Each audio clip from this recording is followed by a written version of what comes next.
कक्षा 8 Gujarati medium and English medium subject Hindi.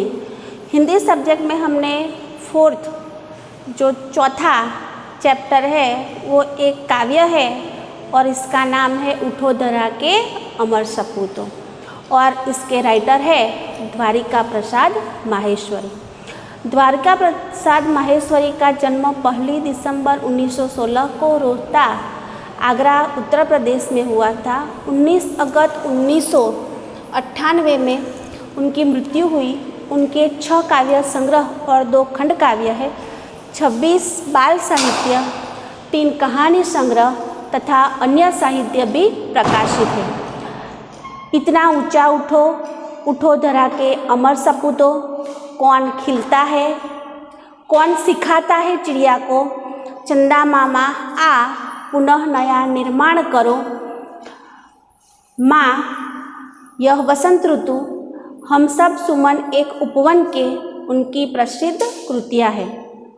प्रस्तुत काव्य में प्रकृति के तत्वों से प्रेरणा लेकर अपने ज्ञान का उपयोग कर देश के सपूतों को नव निर्माण करने का संदेश दिया हुआ है कि प्रकृति जो है वो प्रकृति से सीखकर जो युग है जी ये उपवन है ना, प्रकृति का उपयोग करके नव निर्माण पुनः स्थापित करने का संदेश हमें दिया है। देश के सपूतों को देश का पुनः निर्माण करने का संदेश यह काव्य हमें देती है। काव्य के शब्द है उठो धरा के अमर सपूतों, पुनः नया निर्माण करो, जन जन के जीवन में फिर से नव स्फूर्ति नव प्राण भरो। उठो धरा के अमर सपूतों, पुनः नया निर्माण करो, जन जन के जीवन में फिर से नव स्फूर्ति नव प्राण भरो। नई प्रात है, नई बात है, नई किरण ज्योति नहीं, नई उमंगे, नई तरंगे, नई आस है, नई सांस है। युग युग के मुरझे सुमनों में नई नई मुस्कान भरो, उठो धरा के अमर सपूतों, पुनः नया निर्माण करो। नई प्रात है, नई बात है, नई किरण ज्योति नई, नई उमंगे, नई तरंगे, नई आस सांस नई। युग युग के मुरझे सुमनों में नई नई मुस्कान भरो, उठो धरा के अमर सपूतों, पुनः नया निर्माण करो। डाल डाल पर बैठ विहग कुछ नए स्वर में गाते हैं, गुनगुन गुन करते भंवरे मस्त उधर मंडराते हैं। नवयुग की नूतन वीणा में नया राग नवगान भरो, उठो धरा के अमर सपूतों, पुनः नया निर्माण करो। डाल डाल पर बैठ विहग कुछ नए स्वर में गाते हैं, गुनगुन गुन करते भंवरे मस्त उधर मंडराते हैं। नवयुग की नूतन वीणा में नया राग नवगान कर भरो, उठो धरा के अमर सपूतों, पुनः नया निर्माण करो। कली कली खिल रही इधर वह फूल फूल मुस्काया है, धरती माँ की आज हो रही नई सुनहरी काया है। कली कली खिल रही इधर वह फूल फूल मुस्काया है, धरती माँ की आज हो रही नई सुनहरी काया है। नूतन मंगलमय ध्वनियों से गुंजित जग उद्यान करो, उठो धरा के अमर सपूतों, पुनः नया निर्माण करो। सरस्वती का पावन मंदिर शुभ संपत्ति तुम्हारी है, तुम में से हर बालक इसका रक्षक और पुजारी है। सत सत दीपक जला ज्ञान के नवयुग का आह्वान करो, उठो धरा के अमर सपूतों, पुनः नया निर्माण करो। सरस्वती का पावन मंदिर शुभ संपत्ति तुम्हारी है, तुम में से हर बालक इसका रक्षक और पुजारी है। सत सत दीपक जला ज्ञान के नवयुग का आह्वान करो, उठो धरा के अमर सपूतों, पुनः नया निर्माण करो। उठो यानी जागना, सोकर उठना नहीं है, अपने अज्ञान के कपाट को खोलकर उसमें ज्ञान का दीपक जलाने की बात की गई है। उठो धरा, धरा यानी पृथ्वी।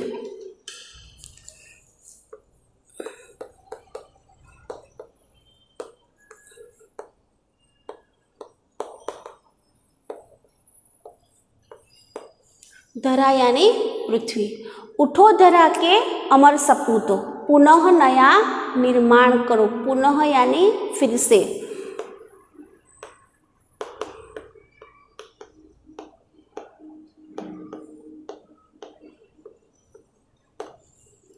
पुनः नया निर्माण, निर्माण यानी शुरुआत, बनाना।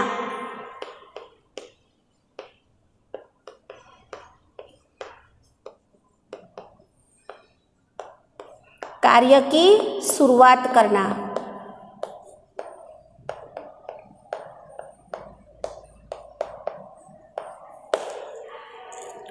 उठो धरा के अमर सपूतो, पुनः नया निर्माण करो। जन जन के जीवन में फिर से नव स्फूर्ति नव प्राण भरो। नव स्फूर्ति, स्फूर्ति यानी ताजगी। जन जन, प्रत्येक, जन यानी जो लोग हैं वो प्रत्येक लोग को कहते हैं कि तुम जीवन में, सबके जीवन में, प्रत्येक व्यक्ति के जीवन में नव स्फूर्ति भरो, उनमें ताजगी लाओ और नव प्राण भरो और नए प्राण को संचित करो। क्योंकि बरसों से सोए हुए लोग हैं तो उनको उठाना है और उनके जीवन में नए प्राण भरने हैं, ज्ञान का दीपक जलाना है और उनमें उनको जगाकर नए युग का निर्माण करना है। नई प्रातः है, प्रातः यानी सुबह।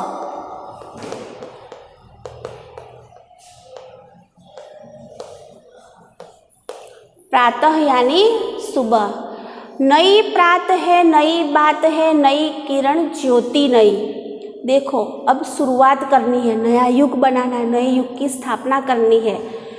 तो यहाँ पर कहा गया है कि नई प्रात है, प्रातः यानी सुबह। अब सुबह भी नई है, जो बीत गई सो बात गई और अब बात भी कैसी है, नई है। नई किरण है, सुबह होने के साथ जो सूर्य की किरणें जो आती है वो हर वक्त हमें एक नया संदेश और हमारे जीवन में नई ताजगी लाती है। तो यहाँ पर कवि ने हमें कहा है कि जो बीत गया उसे जाने दो, लेकिन जो अभी है प्रकृति में से हमें संदेश लेना है, उससे हमें सीख लेकर किरण भी नई हुई है, आई हुई है और ज्योति भी नई है। नई उमंगे है, नई तरंगे, नई आस, आस यानी आशाएं, इच्छाएं।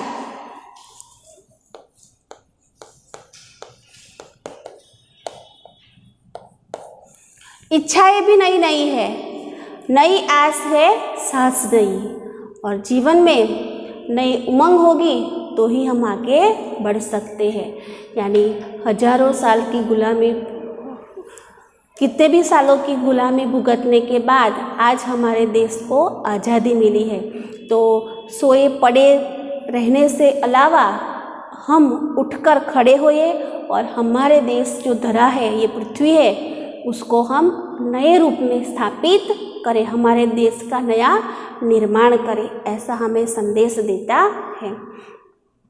युग युग के मुरझे सुमनों में नई नई मुस्कान भरो। सुमन यानी पुष्प, फूल।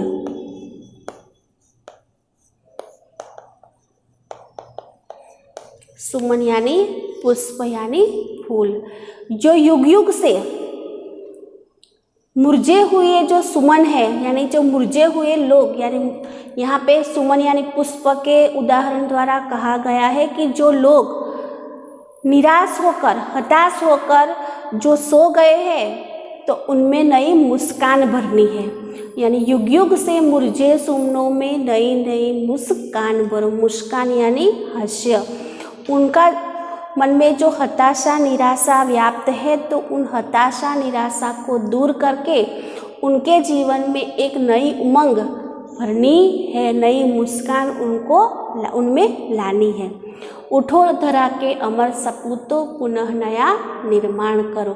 देश के लोगों को जो सपूत, जो वीर है, उन लोगों को कवि कहते हैं कि उठो आप, और आप उठोगे तो इस धरती, इस युग का, इस देश का पुनः फिर से निर्माण करना है।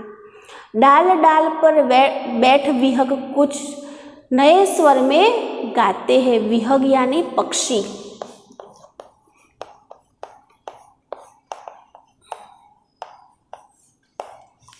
डाल डाल पर बैठ विहग नए स्वर में कुछ गाते हैं, गुनगुन गुन करते भौरे मस्त उड़र मंडराते हैं। देखो पक्षी है वो डाल डाल पर बैठ के अपने नए नए स्वर में गाते हैं, यानी हर क्षण हमें एक नया संदेश हमें देते हैं। और भौरों से भरा हुआ उनका जो गुंजन, भौरा गुनगुन गुन करते भौरे मस्त उदर मंडराते हैं। उन पुष्प पर जो खिले हुए फूल है उन पे ये भौरे मंडराते भी है।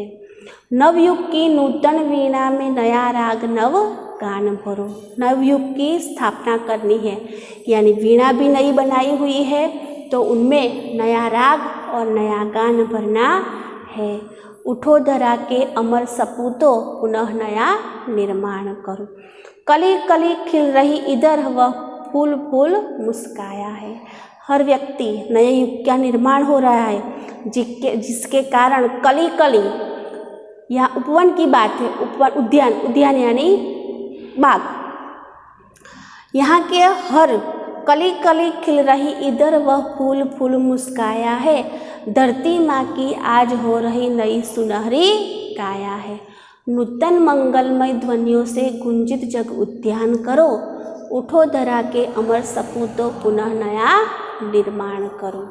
देखो उद्यान बाग है तो बाग में हर कली खिल रही है और वह फूल फूल मुस्काया है। कली जो है वो खिल रही है, पुष्प जो है वो मुस्कुरा रहा है और धरती माँ की आज हो रही सुनहरी काया है। सब कुछ खिल जाने से धरती माँ की जो काया है, उनका जो देखा है यानी शरीर देह, वो भी आज सुनहरा हो रहा है। नूतन मंगलमय ध्वनियों से गुंजित जग उद्यान करो। नूतन जो नया है, मंगलमय यानी कल्याणकारी जो ध्वनियाँ गूंज रही है, उनसे ये जग को, ये जग रूपी उद्यान, यहाँ पर उद्यान यानी बाग है, लेकिन कवि ने पूरे जग को बाग कहा हुआ है, यानी प्रत्येक व्यक्ति जो है वो खिले, हंसे, जो लोग हैं अपनी समस्याओं को भूलकर उनका डटकर सामना करें और उनमें गुंजित जग उद्यान है, उनमें जो जग है उस जग को खिलता हुआ बताया है ना, कि कली कली खिल रही उधर वह फूल फूल मुस्काया है। धरती माँ की आज हो रही हर नई सुनहरी काया है।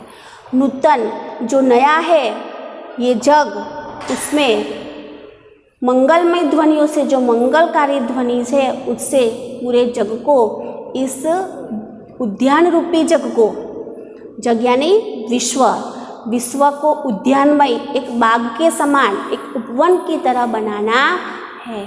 सरस्वती का पावन मंदिर, देखो यहाँ पे क्या कहा है कि सरस्वती माता का ये पावन मंदिर है, ज्ञान है और ज्ञान की देवी है माँ सरस्वती। तो सरस्वती माँ का पावन मंदिर, शुभ संपत्ति तुम्हारी है। ये देश के लोगों को कवि कहते हैं कि ये जो सरस्वती का पावन मंदिर है और इस धरती पे जो कुछ भी संपत्ति है वो सब तुम्हारी है। तुम में से हर बालक इसका रक्षक और पुजारी है। और तुम्हारे अंदर, तुम में से ही हर बालक यानी हर व्यक्ति इसका रक्षक और पुजारी है। इसी देश का वो रक्षक है, इसी देश का वो पुजारी है। सत दीपक जला ज्ञान के नवयुग का आह्वान करो। सत यानी 100, सत यानी 100 दीपक जलाओ इसके ज्ञान में के और नवयुग का आह्वान करो। यानी जो पुराने विचार जड़े हुए हैं उनको दूर करने के लिए ज्ञान का दीपक जलाना पड़ता है और ज्ञान का दीपक जलाने से जो अज्ञान रूपी अंधकार है वो दूर हो जाएगा। इसीलिए कवि कहते हैं सत यानी 100,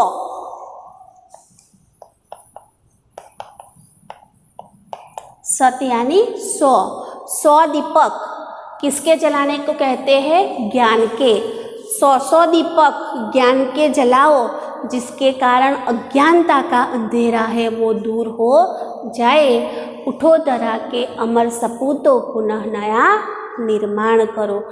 धरा के सपूत यानी धरती के पृथ्वी के जो लाल है, उन लाल को कवि कहे कि आप लोग उठो, अंधकार अज्ञान रूपी अंधकार को दूर करो और ज्ञान रूपी प्रकाश से नए युग का फिर से नया निर्माण करो। फिर से हम देखेंगे कि धरती के सपूतों को उठकर नए युग का निर्माण करने के लिए कहते हैं।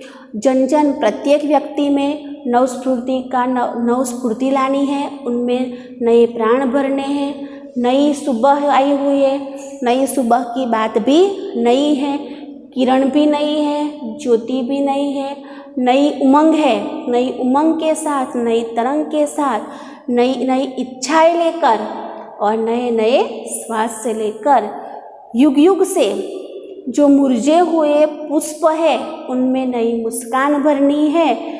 डाल डाल पर जो बैठे हुए पक्षी से उनसे सीख लेकर नए स्वरों में हमें गाना है। गुनगुन गुन करते भौरे जो है वो मस्त मस्त धुन में जो गाते हैं, वैसे ही हमें भी इस नवयुग के शुरुआत में नूतन वीणा में नए राग और नए गान भरने हैं। ये जो जग रूपी उद्यान है उसमें हर कली खिलती है, हर फूल मुस्कुराता है और जिसके कारण धरती माता की आज सुकाया सुनहरी हो रही है। तो हमें भी नूतनमय ध्वनियों से इस जग रूपी उद्यान को गुंजित करना है। ये सरस्वती का पावन मंदिर है और इस पावन मंदिर के हम सब रक्षक और पुजारी है और इसके से सरस्वती का पावन मंदिर है और इसकी जो भी कुछ संपत्ति है वो हम सबकी है और हम में से ही इसका हर बालक हमारे में से ही इसका हर बालक रक्षक और पुजारी है। सत सत दीपक जला के हमको अज्ञान का जो अंधेरा है उस अज्ञान के अंधेरे को दूर करके नया उजाला लाना है। नया युग का आह्वान यानी चुनौती, आह्वान।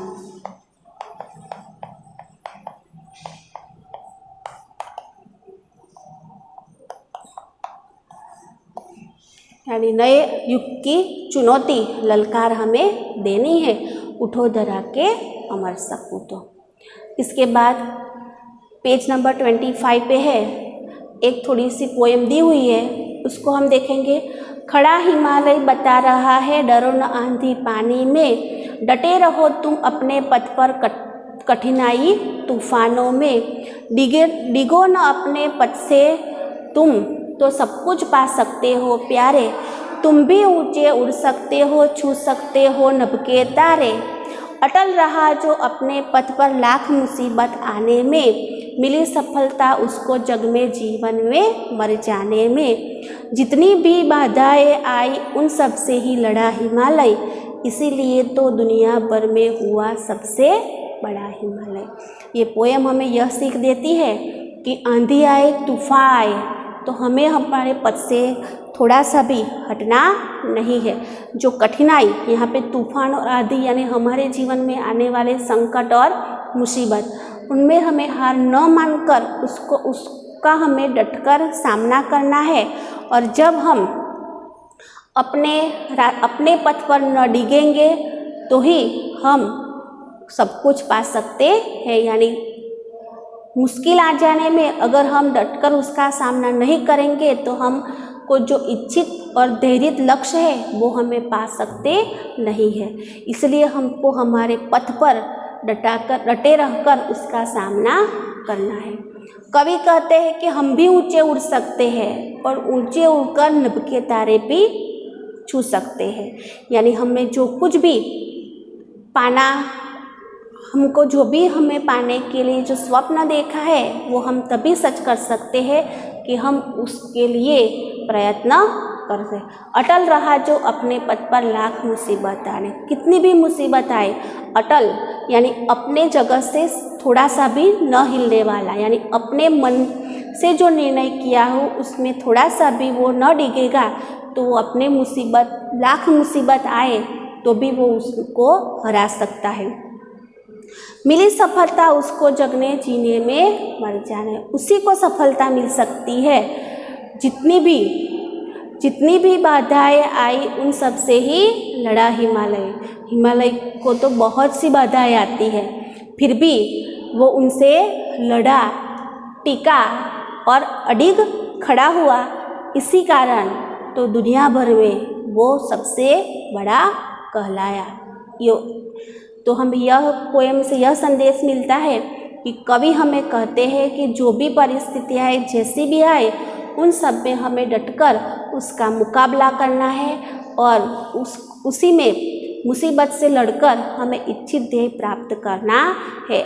अगर हम मुसीबत में उसको छोड़कर चले जाएंगे तो जो समस्या है वो फिर से आएगी और फिर से हमें उसमें सफलता प्राप्त करने के लिए प्रयत्न करने ही पड़ेंगे, जिनके कारण कवि कहते हैं कि अडिग मन से खड़े रहकर हम मुसीबतों को टाल सकते हैं। Thank you.